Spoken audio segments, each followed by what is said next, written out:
नमस्कार मित्रों, PCS world में आपका स्वागत है। आज हम लोग आज से एक नए सेशन की शुरुआत करेंगे। इस सीरीज़ का नाम होगा 1 और 11 सीरीज़ या फिर 2 और 1 21 सीरीज़। इसमें करेंगे क्या हम लोग जितने भी करेंट अफेयर सोर्स है, जैसे एडुटेरा है, स्पीडी है या फिर पीडी है या फिर क्रॉनिकल है, उसके जो इम्पोर्टेंट क्वेश्चन है, सिर्फ इम्पोर्टेंट क्वेश्चन जो मेरे समझ से लगा ये इम्पोर्टेंट क्वेश्चन है और ये अपने अनुभव के अनुसार ये एग्ज़ाम में आने वाला है, उस सारे करंट अफेयर्स का मैं एक जगह हर दिन 20 से 25 या 15 से 20 क्वेश्चन तो कम से कम कन्फर्म मैं करवाऊँगा। ओके, और शायद आपको पता होगा कि आज 28 जुलाई हो चुका है और अगले 60 दिनों में अप्रॉक्स नेक्स्ट 60 डेज में आपका एग्ज़ाम होने वाला है। तो मैं ये सिर्फ नंबर बूस्टर सीरीज़ है। आप पढ़ते तो बहुत सारे होंगे लेकिन आपको पता ही नहीं चलता होगा कि हाँ कौन सा क्वेश्चन ज़्यादा इंपॉर्टेंट है, कौन सा आने वाला है। तो अपने अनुभव के अनुसार से मैं बताने जा रहा हूँ आपको और आपके लिए काफ़ी फ़ायदेमंद होगा ये वीडियो और अगले नेक्स्ट 16 वीडियो जितने भी आएंगे सारे के सारे। तो चलिए पढ़ते हैं। नीति आयोग के साथ मिलकर के सामाजिक क्षेत्र में सर्वोत्तम अभ्यास एक संग्रह 2023 रिपोर्ट जारी किया। यह जारी किसके सहयोग से किया गया था? तो संयुक्त राष्ट्र विकास कार्यक्रम के सहयोग से किया गया था। नेक्स्ट बढ़ते हैं। हेवन-1 क्या है? तो हेवन-1 एक वाणिज्यिक अंतरिक्ष स्टेशन है और यह अगस्त 2025 तक लॉन्च करेगा और लॉन्च किसके द्वारा किया जाएगा? तो स्पेस एक्स के द्वारा किया जाएगा। क्वेश्चन नंबर 3, 10 अप्रैल 2023 को चुनाव आयोग ने किस पार्टी को राष्ट्रीय पार्टी का दर्जा दिया था? यह ध्यान रखिएगा, 10 अप्रैल को तो चुनाव आयोग ने आम आदमी पार्टी को राष्ट्रीय दर्जा दिया गया था। अभी वर्तमान में कुल 6 राष्ट्रीय पार्टी है। ये मैं बता रहा हूँ मई 2023 तक की। पहले 8 था लेकिन 2 का मान्यता समाप्त हो गया था और 2 मर्ज कर गए थे इस वजह से। और इसी बारे में थोड़ा डिटेल है, मैं डिटेलिंग में करवाता जाऊँगा कि अभी वर्तमान में टोटल राज्य पार्टी जो 54 पार्टी है। आपको ध्यान होगा कि आप के बारे में पूछा गया था 66 प्रीलिम्स के कि आप कैसी पार्टी है, राज पार्टी है, क्षेत्रीय पार्टी है, किस तरह की पार्टी है। तो आप ऐसे क्वेश्चन को ध्यान में रखें। बीपीएससी ऐसे पूछती है, जैसे आप बीएसपी की स्थापना 1884, एनडीए का स्थापना 1980 और सीपीआई की स्थापना 1964। याद रखिएगा बीएसपी का 1984, 1884 नहीं, गलती से बोला गया। और एनएनपी की स्थापना 2013 में। आईएनएससी का तो आपको पता ही है 1885 में किया गया था। नेक्स्ट प्रेट पहल की शुरुआत किसने की थी? तो प्रेट पहल का शुरुआत जो किया था वो WHO को द्वारा किया गया था। और ध्यान रखिए इसका थीम क्या है? उभरते खतरों के लिए तैयारी और लचीलापन। इसका मुख्य उद्देश्य ये है कि जो विश्व में मलेरिया है उसको कम करना, उसको समाप्त करना, इसका मुख्य फोकस है। अभी हाल ही फिलहाल में मलेरिया के लिए एक टीका खोजा गया था, मैट्रिक्स MR21। इसका पूरा नाम याद रहेगा, मैट्रिक्स MR21 याद रखिएगा। और इसका पहला संस्करण जो किस देश में प्रचलित हुआ? तो वो हुआ घाना।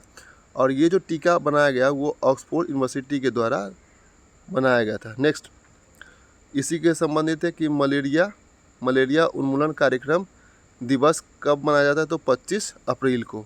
अभी इसके WHO का जो महानिदेशक है, उप महानिदेशक वो कौन है? सौम्या स्वामीनाथन भारती है, इसलिए मैंने यहाँ पर लिख दिया क्योंकि भारतीय पर ज़्यादा फोकस करते हैं। और ये भी याद रखिएगा कि इसके टोटल कुल मिला के कितने कार्यालय हैं? लगभग 6 कार्यालय हैं।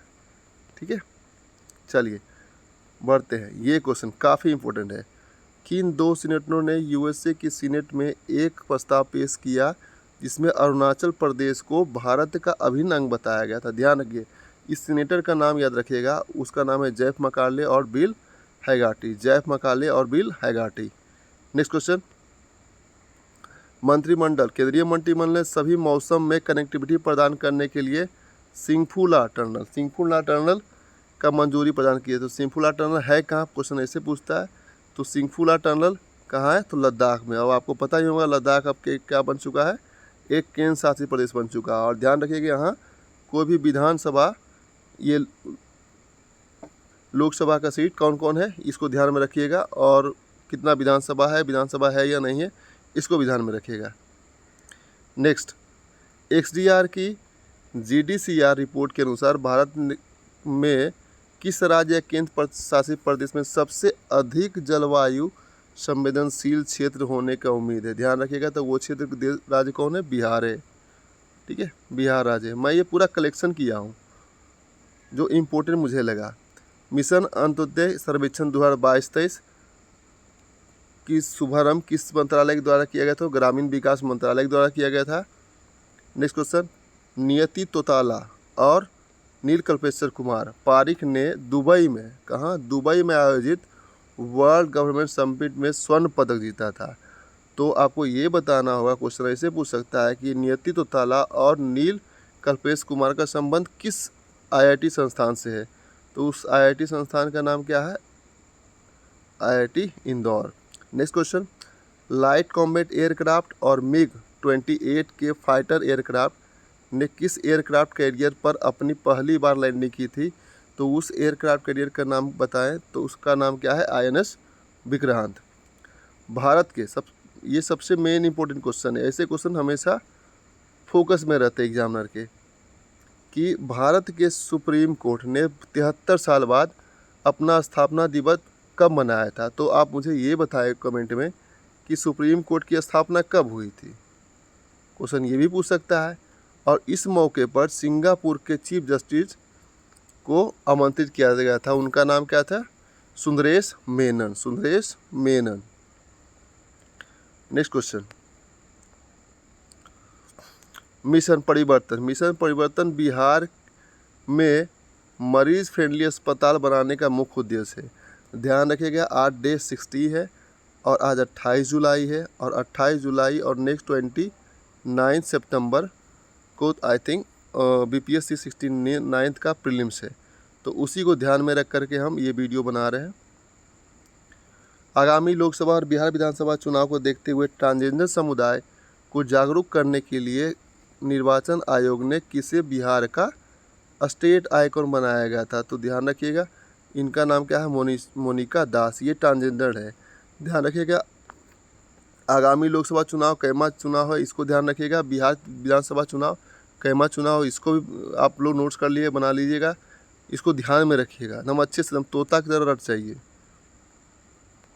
ये 2024 के चुनाव के बारे में बात किया जा रहा है। Next question,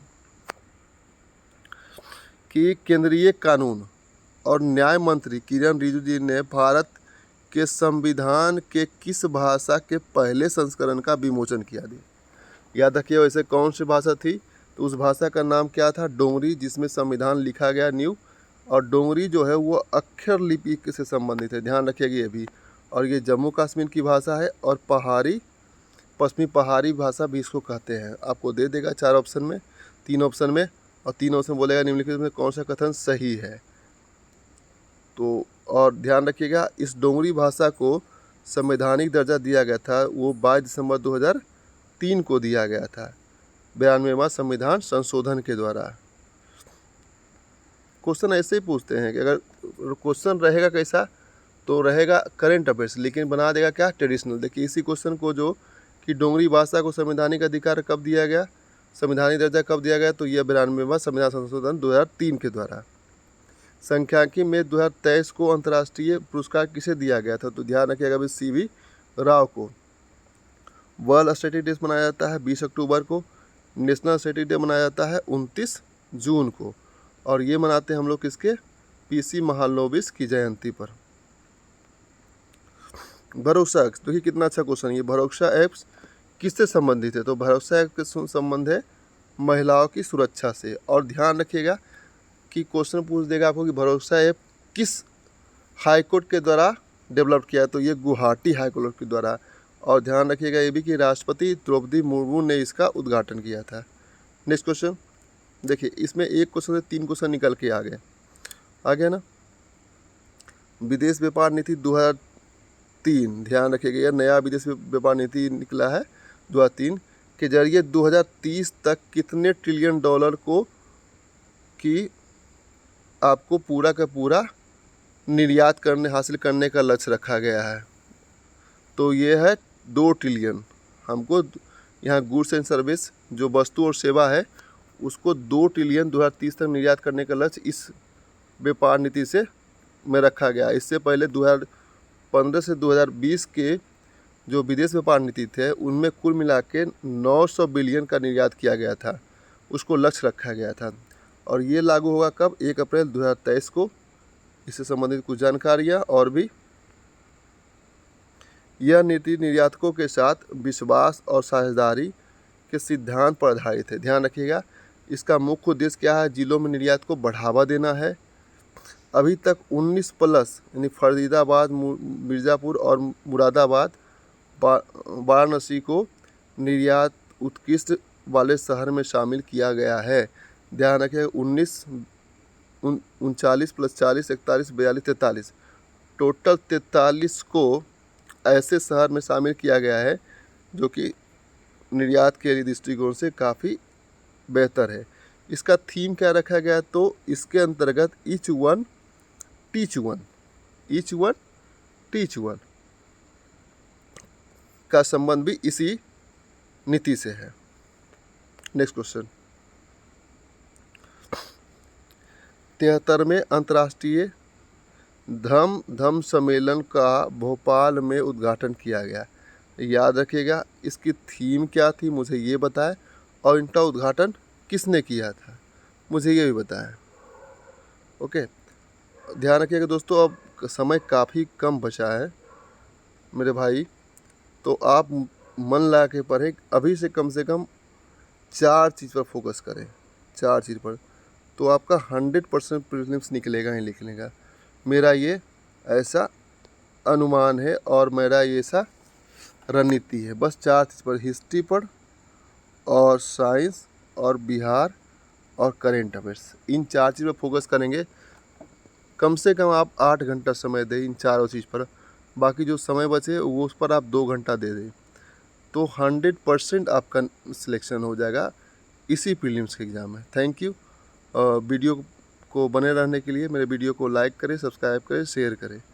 thank you.